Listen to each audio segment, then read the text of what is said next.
Shalom dan salam damai.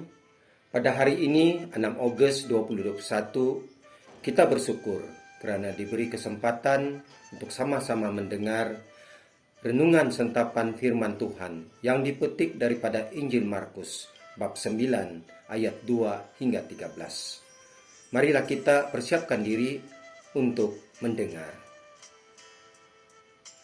6 hari kemudian Yesus membawa Petrus, Yakobus dan Yohanes. Bersama-sama dengan mereka ia naik ke sebuah gunung yang tinggi. Di situ mereka sendirian saja. Lalu Yesus berubah rupa di depan mata mereka, dan pakaiannya sangat putih berkilat-kilat. Tidak ada seorang pun di dunia ini yang dapat mengelantang pakaian seperti itu. Maka nampaklah kepada mereka Elia bersama dengan Musa. Keduanya sedang berbicara dengan Yesus. Kata Petrus kepada Yesus, "Rabi, betapa bahagianya kami berada di tempat ini. Baiklah kami dirikan 3 kemah, 1 untuk engkau, 1 untuk Musa, dan 1 untuk Elia." Ia berkata demikian sebab tidak tahu apa yang harus dikatakannya, karena mereka sangat ketakutan. Maka datanglah awan menaungi mereka, dan dari dalam awan itu terdengar suara, "Inilah anak yang kukasihi, dengarkanlah dia." Dan sekoyong-koyong waktu mereka memandang sekeliling mereka, mereka tidak melihat seorang pun lagi bersama mereka, kecuali Yesus seorang diri. Pada waktu mereka turun dari gunung itu, Yesus berpesan kepada mereka supaya mereka jangan menceritakan kepada seorang pun apa yang telah mereka lihat itu sebelum Anak Manusia bangkit dari antara orang mati.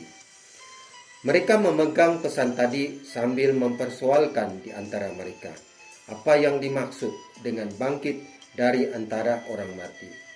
Lalu mereka bertanya kepadanya, "Mengapa ahli-ahli Taurat berkata bahwa Elia harus datang dahulu?" Jawab Yesus, "Memang Elia akan datang dahulu dan memulihkan segala sesuatu. Hanya bagaimanakah dengan yang ada tertulis mengenai Anak Manusia, bahwa ia akan banyak menderita dan akan dihinakan? Tetapi aku berkata kepadamu, memang Elia sudah datang dan orang memperlakukan dia menurut kehendak mereka, sesuai dengan yang ada tertulis tentang dia." Demikianlah Injil Tuhan. Terpujilah Kristus. Saudara-saudari yang terkasih, dalam Injil pada hari ini Allah Bapa mewahyukan sendiri siapa Yesus itu. Yesus Kristus adalah putra kesayangan Allah Bapa.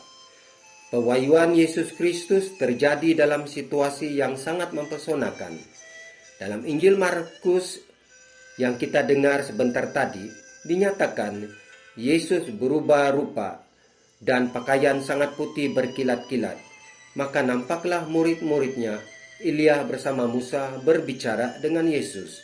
Lalu mereka mendengar suara dari dalam awan, "Inilah anak yang kukasihi, dengarkanlah dia." Inilah peristiwa transfigurasi Tuhan kita Yesus Kristus, di mana dia dimuliakan oleh Allah Bapa. Peristiwa ini terjadi dalam perjalanan Yesus Kristus menuju Yerusalem, tempat di mana dia menderita dan disalibkan. Apa maknanya peristiwa ini kepada Yesus Kristus, murid-muridnya, dan kepada kita?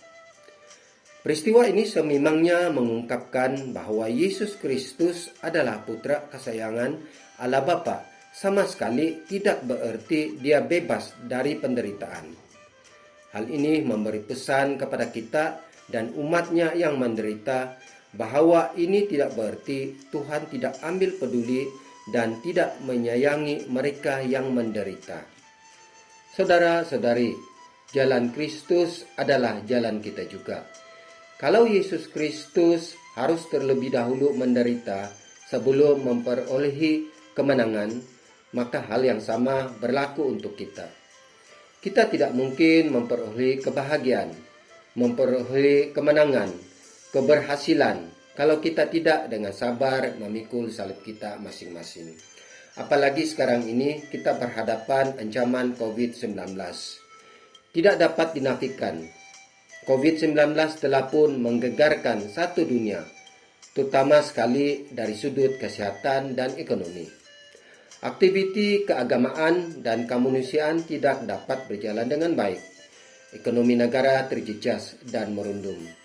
Akibat daripada ekonomi yang tidak baik ini, ramai yang terjejas pendapatannya dan juga perniagaan. Ada yang tidak dapat menyerap tekanan hidup ini, mengambil tindakan dengan membunuh diri. Semua kesusahan, kerumitan, penderitaan ini sebenarnya adalah sebahagian perjalanan hidup yang harus ditempuhi dengan tabah.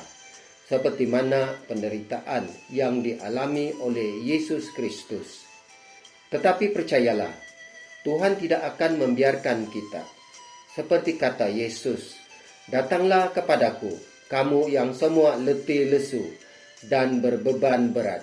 Aku akan memberikan kelegaan kepadamu." Dan kita sebagai anak-anak Yesus, kuatkanlah iman dan terus percaya kepadanya. Kerana kasih Tuhan sentiasa menyertai kita. Semoga Tuhan memberkati kita. Amin.